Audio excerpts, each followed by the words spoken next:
Hi guys, Dinner Lady here. Right, so I'm back home now and I'm back to cooking. So we felt like we wanted something really comforting today, so I'm going to do a mince pie and we're going to have that with some mashed potato and peas. So I'll bring you down and show you the ingredients. Right, so I've got a pack of mince here. It is the lean steak mince, that's the one I prefer. I have a big onion there, so I think I might only use half of that. A couple of Bovril stock cubes on there as well, and some hot water, and obviously some salt and pepper. Now for the pastry I want 300 grams of plain flour, so that means I need 75 grams of butter and 75 grams of lard, and I want an egg for egg wash with a little bit of water, and I've got some King Edward potatoes and some good old-fashioned marrowfat peas. So I'm going to get on with the mince and everything first, because I am going to do it in the pressure cooker, only because I'm a bit strapped for time today. Otherwise I would have just done it in a pan. But let's get over and get on with it. Right, so there's nothing fancy about this today. I'm just going to use a little bit of veg oil in the bottom here, and I'm just going to quickly brown off the onions. So I've used half of one of them big onions, so if I've got a normal sized onion I would just use one full one, but that's half of one of those big ones. I'm just going to get that into there.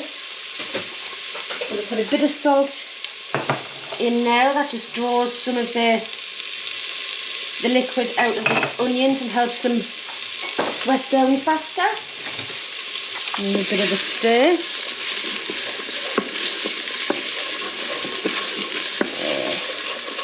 So if you can see there guys that well. Right, so I'm just going to leave them for a few minutes and let them get nicely soft. Right, so they've had a few minutes now. So I'm just going to start adding in some of this mince. Like I say, you can do this just in a pan on the top of the stove. I'm only doing this for quickness today now. Just as we're going out shopping, we did get an unexpected visitor, so we ended up going out shopping late. But don't forget mince, even though it's minced through, still can be pretty tough. So I'm going to pressure cook this for about 30 minutes, and then we'll need it to cool down a little bit before it goes into the pie. That's why I'm doing this first and not the pastry. And just that in there. Try to break it apart, it's just easier to get it down into, because it is pretty compact into these packets these days, even though I'm loving the packets. And now we've got that meat masher. Just makes this job a little bit easier. As you can see,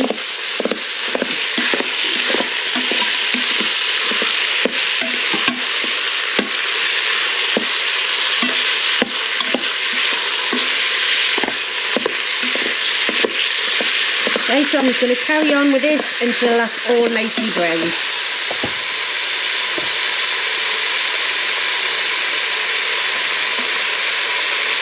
Right, so that's browned off nicely all the way around. I mean, you don't have to brown this off. I just think it gives a better flavour at the end. So what I'm going to do is going to put about a half a teaspoon of pepper, and maybe a little bit more over there. Just stir. Now I've made up 500 mils with them 2 Bovril cubes. Stock, so I'm just going to get that straight in there. Get a clean spoon. I just dropped that one on the floor. I'm just going to, I think that should be enough liquid in there. What I'm going to do is I'm going to put the lid on this.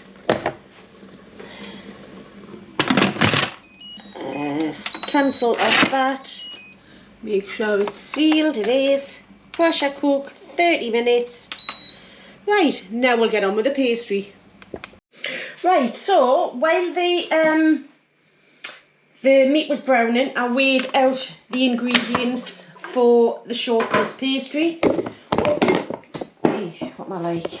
Right, there we go. So again, that's 300 grams of plain flour. Just go straight in. You can do this by hand, but I always find it easier to do it like this. And now I have 75 grams of lard and 75 grams of butter.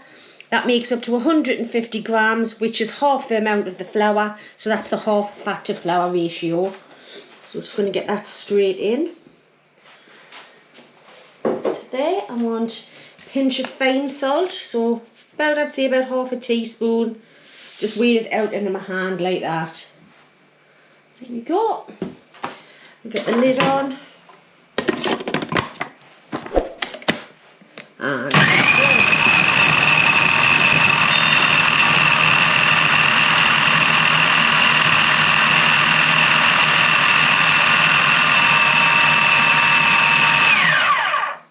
you can feel it when it's just about ready, because when you first start off it jumps, because every time it hits a bit of butter or a bit of lard it jumps a little bit. But if you can have a look now, there's nothing. So I'm just going to take this off. Now I did weigh out 200 millilitres.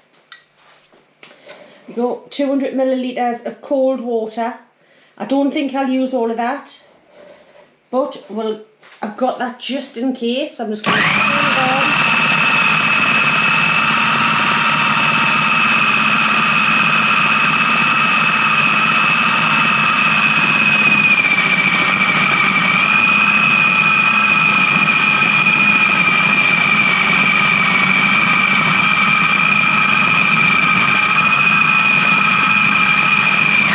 So there we go, and there is just slightly over 100 mils left, so that's just under 100 mils that took.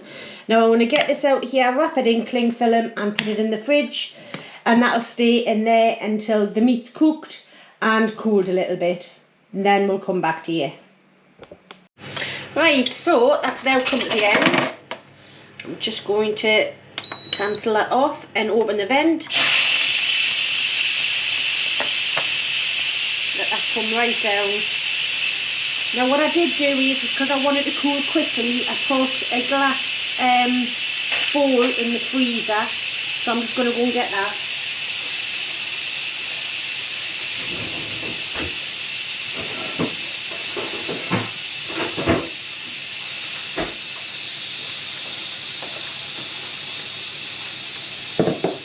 So move this back just a little bit there. And there's my bowl that's been in the freezer. You see, I want this to cool down quickly, because you can't put hot filling into the pie, otherwise it'll just start melting the pastry straight away. So as soon as that little, there, it's just popped down. I can open that up now.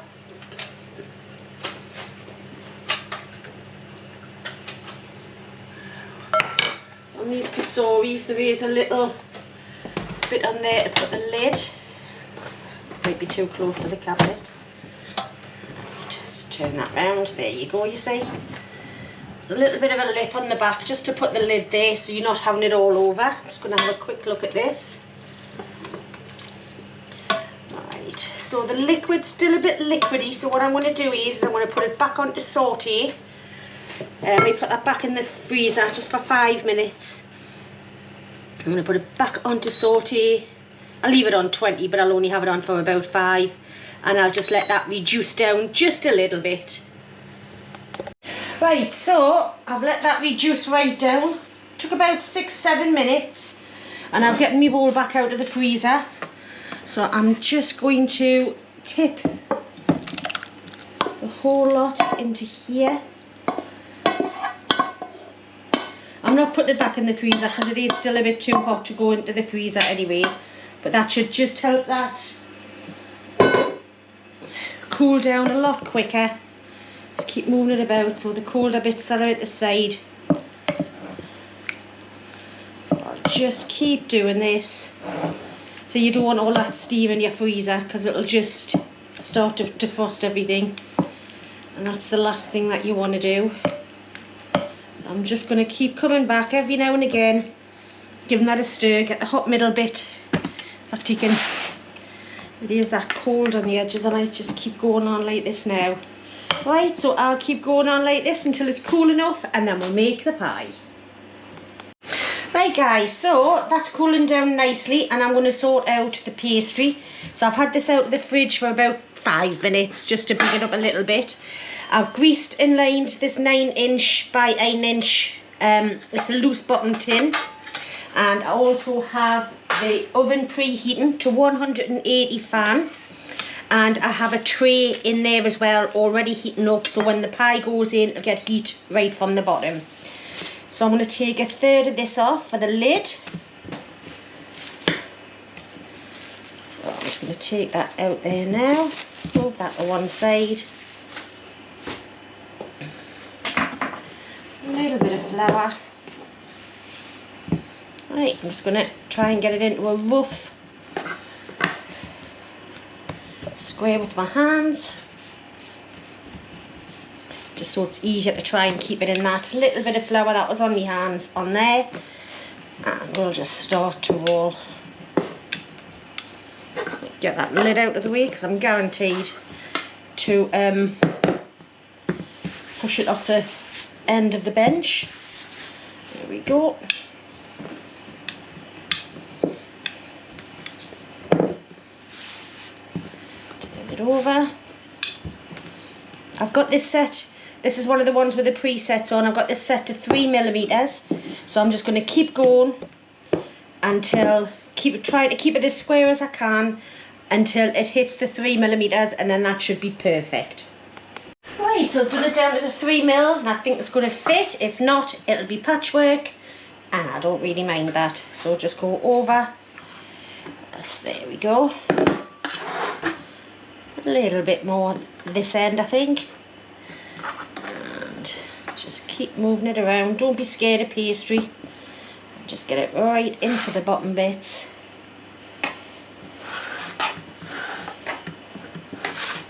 Just tuck it in, lift it up and let it fall into there. Don't try not to stretch it if you can.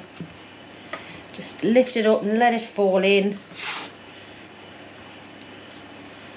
We'll get it at the sides. I just want to make sure it's all in these bits first, and then we'll push it up the sides. Right, see a little bit of an air hole there. Sorry, air pocket, not air hole.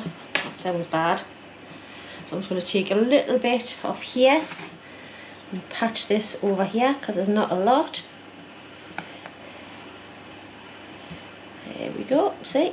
You don't even notice that once it's all sorted. Right, just going to quickly roll out the top. A little bit more of this flour here. Again, get this into a rough square, a rectangle. It's much easier to work with when you rest it. You can use it straight away. There's nothing, but it's just easier to work with if it's rested. But remember to bring it out of the fridge about 10 minutes before you're due to have it, otherwise it will crack. Right. I'll just keep going. I'm just going to keep going with that until I've done the lid.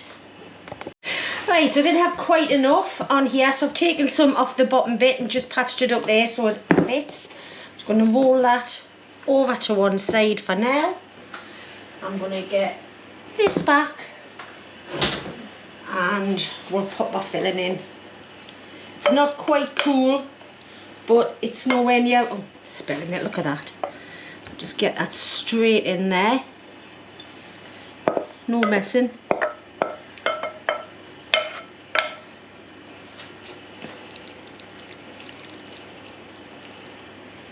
Yeah, I'm dribbling it everywhere. Make sure you get it into the corners. Pop these bits in that I've dropped.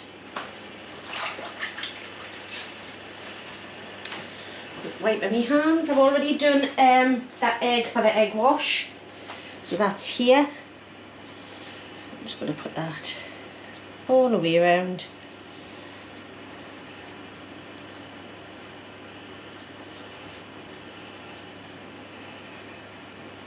I'm going to press that over there. Perfect.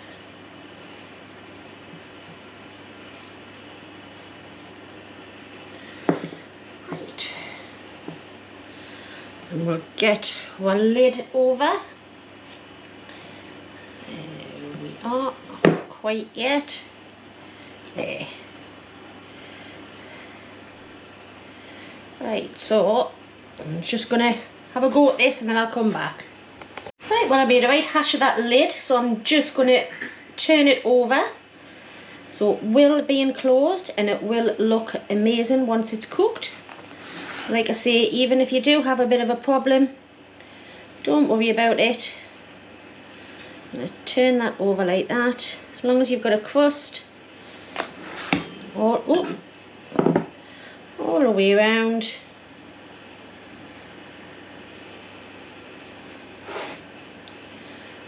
Once that's done all the way around, I will make it look pretty.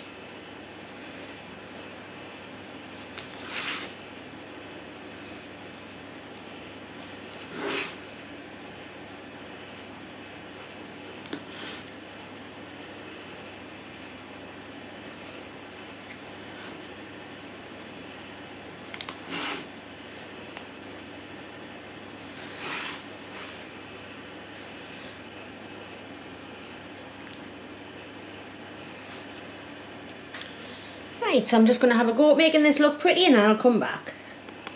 Right, well that's as pretty as I can make it look. So I've just put the egg wash on. What I'm going to do is I'm just going to put some air holes in. I always put them in after I put the egg wash on so the egg wash doesn't fill them in, but sometimes it does. This is going to go into a preheated oven at 180 for about 35 to 40 minutes and we'll bring you back once it's done. Right, so that's the alarm for the pie going off. I've given it the full 40 minutes. I did look at it after 35 and thought it could do with another 5 minutes.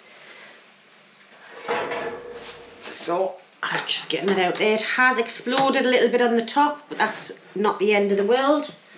So I'm just going to leave it there for about 10-15 minutes. Let it cool down slightly, then I'll take it out of here. It'll stay warm for a long time. I've made the mashed potatoes. I've got the peas in the pan. So once we're ready to have something to eat, I'll come back to you. Right, so I'll let it rest for about 15 minutes. So I'm just getting a bowl there. Because this is a loose bottom, I'm just going to put that on there. Oh, is it going to come off? Yes, it is. Oh, it's still hot underneath there. So I'm just going to put that back on there for a moment. The bottom's still on it. And get rid of these.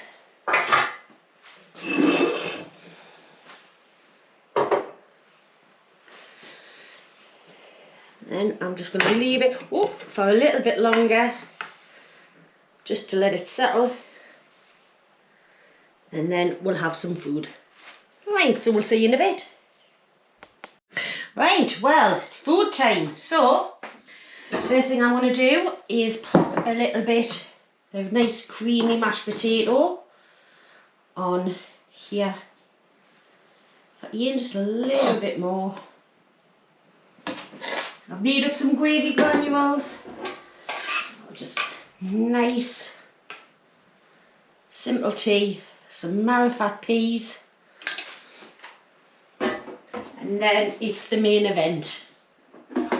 Let's have a little, I'm just going to move that across a little bit. It's still on the bottom bit, so I'm just going to have a look through and see how this is. And hear how crispy that pastry is.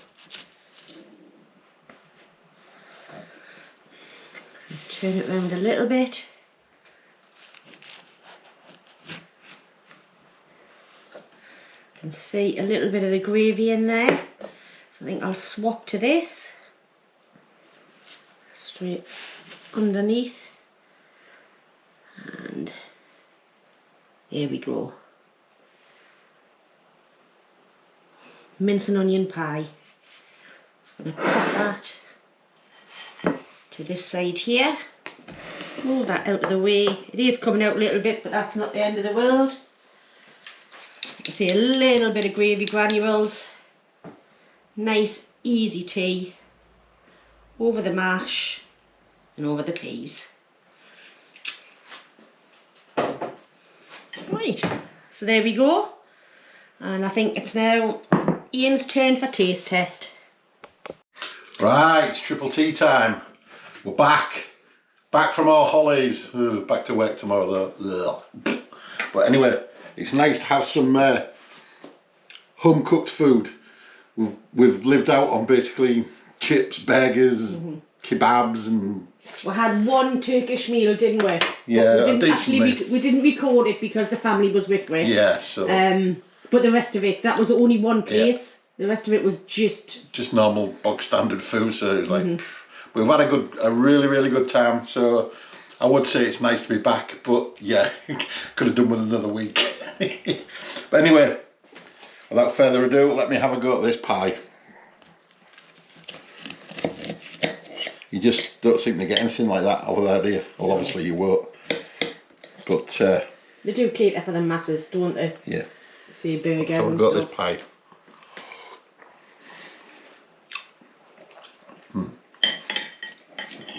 That's good. The pastry's nice as well. That home comfort food.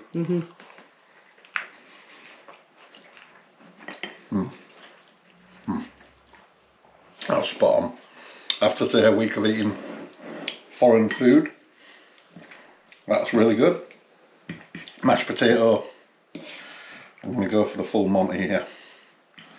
Get the full lot in there in a mouthful. And half of it's just gone onto the table. I never change. Yep, that's hitting the spot. Really tasty, nice and hot, and just spot on. Absolutely spot on. I'll clean that with my fingers. Right, so we're going to finish that. Again, I think Man might have something to say about your subscribers. Yes, thank you very much. While I was on holiday, I hit 20,000. 20,000. And to be honest, Bill, when we first started this back in February, I said to Ian, I went, even if it takes a year to get like sort of 500 to 1,000, I says I'll be more than happy. It has literally blown me away. When we was on our holidays, it just kept going up and up and up, and I'm like, whoa, what's going on here? So I just want to thank each and every one of you. It means so much to both of you. You know, it really, really does. So thank you for that, and thank you that there's that many people that's interested in what I do. Yeah, and I've only got less than 100 to go, and I've got 2,000. Woohoo! So that's a little milestone for me. So, but anyway, yeah, we're back now. Enjoyed our holidays. We've had a proper chill week. We've had a really, really good holiday. We've been on jeep safaris and all sorts and boat trips, which is all up and coming on video. We've got all that to upload. We have no, the Wi-Fi was just ridiculous. Yeah. The stuff around the, you know, when you're around by the pool, and apparently there was a paid Wi-Fi as well, but even that, there was people complaining about that, saying how rubbish it was. So we did take our laptops with us, but it was just too slow, so we didn't bother in the end. I thought, right, we'll just chillax, we'll do the odd shot, go here, there and everywhere, video everything, and then we'll just do it when we get back, which is what we're doing. So we've got loads of stuff to upload. So anyway, enough of me waffling on. Yeah. Again, thanks for watching, liking, subscribing, commenting, sharing. Thank you all very, very much. And we will catch you very, very soon. It's my turn tomorrow, so happy days. See you soon, guys. See you later, guys. Bye for now. Bye. Bye.